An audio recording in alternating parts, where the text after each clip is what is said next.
नीम करोली बाबा से जुड़े कुछ तथ्य। बाबा नीम करोली एक चमत्कारी बाबा थे। उनके भक्त उन्हें हनुमान जी का अवतार मानते हैं। वे एक सीधे साधे सरल व्यक्ति थे। उनके संबंध में कई तरह के चमत्कारिक किस्से बताए जाते हैं।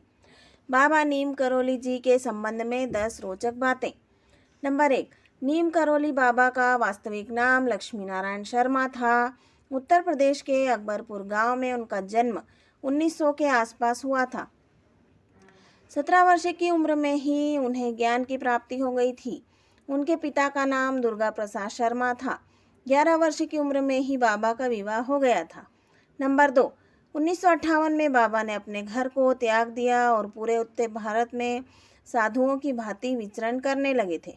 उस दौरान लक्ष्मण दास, हांडी वाले बाबा और तिकोनिया वाले बाबा सहित वे कई नामों से जाने जाते थे। गुजरात के भवानिया मोरबी में तपस्या की तो वहां उन्हें तलैया बाबा के नाम से पुकारते थे। नंबर 3, एक बार बाबा फर्स्ट क्लास कंपार्टमेंट में सफ़र कर रहे थे। जब टिकट चेकर आया तो बाबा के पास टिकट नहीं था। तब बाबा को अगले स्टेशन नीम करोली में ट्रेन से उतार दिया गया। बाबा थोड़ी दूर पर ही अपना चिमटा धरती में गाड़ कर बैठ गए। ऑफिसर्स ने ट्रेन को चलाने का ऑर्डर दिया और गार्ड ने ट्रेन को हरी झंडी दिखाई, परंतु ट्रेन 1 इंच भी अपनी जगह से नहीं हिली।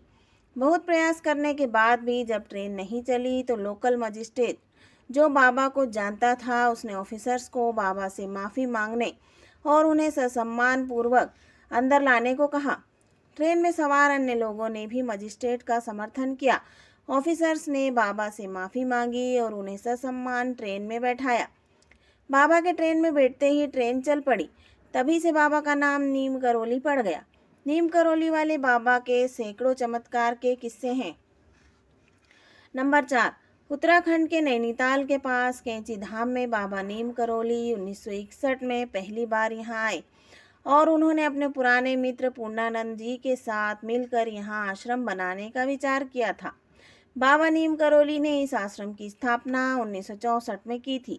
नंबर 5, नीम करोली बाबा का समाधि स्थल नैनीताल के पास पंतनगर में है। यह एक ऐसी जगह है जहाँ कोई भी मुराद लेकर जाओ तो वह खाली हाथ नहीं लौटता। यहाँ बाबा का समाधि स्थल भी है। यहाँ बाबा नीम करोली की भी एक भव्य मूर्ति स्थापित की गई है। यहाँ हनुमान जी की भी मूर्ति है।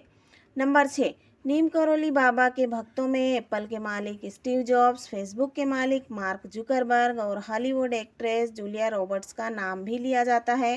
कहा जाता है कि इस धाम की यात्रा करके उनका जीवन बदल गया। नंबर 7, 15 जून को देवभूमि कैंची धाम में मेले का आयोजन होता है और यहाँ पर देश विदेश से बाबा नीम करोली के भक्त आते हैं। इस धाम में बाबा नीम करोली को भगवान हनुमान जी का अवतार माना जाता है। देश विदेश से हजारों भक्त यहाँ हनुमान जी का आशीर्वाद लेने आते हैं। बाबा के भक्तों ने इस स्थान पर हनुमान जी का भव्य मंदिर बनवाया। यहाँ 5 देवी देवताओं के मंदिर हैं। इनमें हनुमान जी का भी एक मंदिर है। बाबा नीम करोली हनुमान जी के परम भक्त थे और उन्होंने देश भर में हनुमान जी के कई मंदिर बनवाए थे। नंबर 8, रिचर्ड एल्पर्ट रामदास ने नीम करोली बाबा के चमत्कारों पर मिरेकल ऑफ लव नामक एक किताब लिखी थी। इसी में बुलेट प्रूफ कंबल नाम से एक घटना का जिक्र है। बाबा हमेशा कंबल ही ओढ़ा करते थे। आज भी लोग जब उनके मंदिर जाते हैं तो उन्हें कंबल भेंट करते हैं। बाबा नीम करोली महाराज के 2 पुत्र और 1 पुत्री है।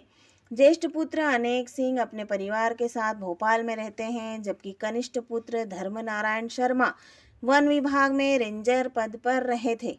हाल ही में उनका निधन हो गया है। नंबर 10, उन्होंने अपने शरीर का त्याग 11 सितंबर 1973 को वृंदावन में किया था। बताया जाता है कि बाबा के आश्रम में सबसे ज़्यादा अमेरिकी ही आते हैं। आश्रम पहाड़ी इलाके में है, देवदार के पेड़ों के बीच स्थित है। दोस्तों, अगर आपको पोस्ट अच्छी लगे तो वीडियो को लाइक शेयर ज़रूर करना और मेरे चैनल को सब्सक्राइब करना मत भूलना।